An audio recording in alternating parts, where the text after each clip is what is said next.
If y'all have been following this YouTube channel for a while, you know that Mason Black, aka NHL Rank King, is one of my favorite users on Twitter. They're the creator of the PNHLE and the NHL Rank King app, which once upon a time we used to use on this channel all the time to talk about prospects and go over PNHLE scores, projected NHL equivalency scores, if you would. And with all this in mind, with Mason's focus on prospects and the future of the NHL, I wanted to go out there and look at one of his latest tweets, which gives out a 2027 NHL Mock Draft. We've got 10 names, we've got 10 teams, but honestly, because it's literally August 2026, I wanted to focus on the top 5 and just get a brief introduction out there as to which players could be going at the very top of the 2027 NHL Draft. We've got 5 teams here: the Kraken, the Canucks, the Islanders, the Blues, and the Calgary Flames at the bottom over here. I'm sure this was done via an algorithm, and for whatever reason, in this mock simulation, the Seattle Kraken ended up winning the first overall pick. But courtesy of Mason Black and NHL Rank King's mock draft, the first overall pick goes to Seattle Kraken, and they are taking out of the Everett Silvertips Landon Dupont, a guy whose NHL equivalency score is 120, which makes a lot of sense. Look at what Landon Dupont did in the WHL this year. He had 73 points in 63 games as a 16-year-old. That's pretty good, if I do say so myself. Now, I will say as well, there has been some controversy on social media the past few days as to whether or not Landon Dupont is a lock to go first overall. That's fair to bring up. It's August after all. A lot can change between now and then. Joe Veleno was supposed to be a top 3 pick. You had Jacob Chychrun. He was supposed to be second overall. There were a lot of guys that were supposed to be high draft picks that fell out of favor and either slipped to the end of the first or whatever. Remember when Aatu Räty was supposed to go first overall? Landon Dupont is not guaranteed at this point, but he's as pretty darn close to a top-tier prospect as you can get out of this draft, and depending on what he does with the Michigan Wolverines, this right-handed defenseman, who is absolutely lethal in the offensive zone, is going to be a top prospect to watch out for. Seattle takes him, which makes it a little weird because, Seattle would get Chase Reid and Landon Dupont, eh? Maybe you can trade Reid after. Who really knows?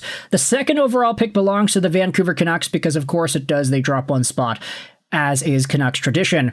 Out of Krasnaya Armia Moscow, the Vancouver Canucks select Nazar Privalov, a left wing who had 49 points in 51 games this most recent season. Privalov is also a top prospect in this year's draft, and his current ranking is second overall by Daily Faceoff. He's a big dude, 6'4", 227, a left-handed guy, 17 years old, and he was able to do all this in the MHL as a draft -1 player. This is a really good number for a guy who is eligible to be drafted, let alone a guy who is 1 year removed from being drafted.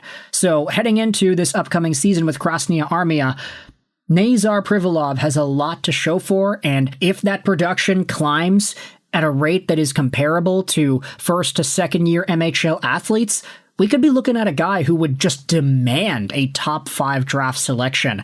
Privalov was able to suit up for CSKA Moscow's U18 team at the U18 Cup, and he had 19 points in 8 games as the captain. That's not a big deal, eh? I mean, it's a U18 squad, so there are 16, 17-year-olds out there. He was 16, underaged, still able to go out there and dominate way, way above his pay grade. Nazar Privalov is a guy to pay attention to.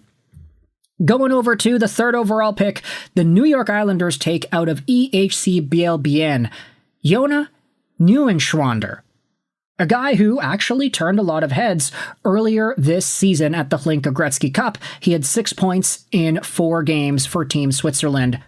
Neuenschwander, 17 years old, is another big dude, 6'3", 187. He is a playmaker. He is a sniper. He is a two-way forward. Unfortunately, he is ranked 14th overall by Daily Faceoff, but based off of that Hlinka Gretzky Cup, I mean, he put his name on the map with multi-point games out the behind. as he led Team Switzerland to going out there and doing some pretty good work. This previous season, he played in the Swiss League, 12 points in 32 games over there. That's a really good number for a guy who was 16 for most of the year, playing in the top pro men's league in his country. That's rare to do for any prospect, especially one that is yet to be draft eligible. Neuenschwander has that physical maturity. He has everything you need out of a top-tier prospect to justify going near the top of the draft, especially as we had seen him display those skills at the Hlinka Gretzky. I see a lot of sort of a Vasily Podkolzin-esque rise to the top out of Neuenschwander, but of course I think he's a little bit bigger than Podkolzin was at the time. Regardless, Neuenschwander can do it all, and if he goes over to a team like the Islanders, I mean, from Matthew Schaefer on the back end to Neuenschwander up front, there's so much to like versatility-wise out of that team. 4th overall here on the mock draft, the St. Louis Blues take out of Chaika Nizhny Novgorod. It is Sergei Skvortsov, a guy who was able to produce a hell of a lot of points too, 43 points in 52 games in the MHL.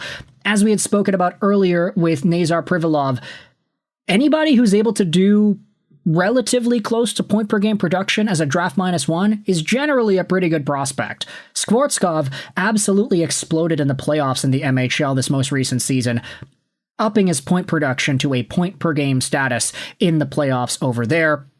That's a really good number to see out of a guy who is 1 year removed from draft eligibility, 6 feet 154, maybe a little smaller, so not in the same physical territory that Nazar Privalov is at, but Skvortsov is indeed ranked 4th overall by Daily Faceoff, as well as being ranked 4th on this mock draft. Heading over to St. Louis, I think that this guy could be a pretty good replacement for Zachary Bolduc, and a really nice player to go alongside of a Mason McTavish if you wanted to go down that route. And then finally, 5th overall here in the mock draft, it is Alexis Joseph out of the Calgary Flames, a guy who was able to produce 60 points in 54 St. John's Sea Dogs games this most recent season. Alexis Joseph is a Quebecois forward, 17 years old, 6'5", 201. He's a big boy, and he plays like it. He was able to dominate in the QMJHL this previous season, and one would expect him to go back and just absolutely tear the roof off the house of the St. John's Sea Dogs and their organization.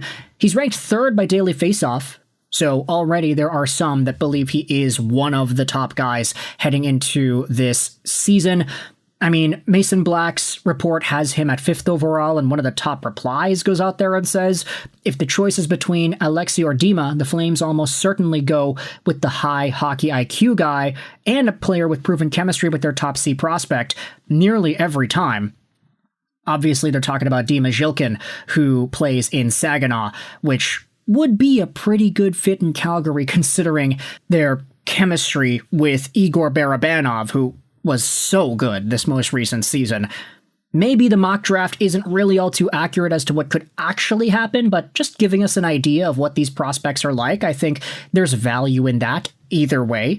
So with all that said, what do you think about these results over here? Landon Dupont 1st overall to the Seattle Kraken, Vancouver taking Nazar Privalov 2nd overall, the New York Islanders going with Jonah Neuenschwander 3rd overall, Skvortsov going to St. Louis, and potentially Alexis Joseph going to the Calgary Flames. There is an entire other set of draft picks available to talk about. Maybe we can dive into that in a later video, but big shout out as always to NHL Rank King Mason Black. Love the work that he does. Go out there and download the app that he has. Not sponsored, by the way. Not sponsored, just showing some love to a product that I love. Let me know your thoughts in the comment section about Dupont, Privalov, Neuenschwander, Skvortsov, and Joseph. I hope you enjoyed this video. And bye.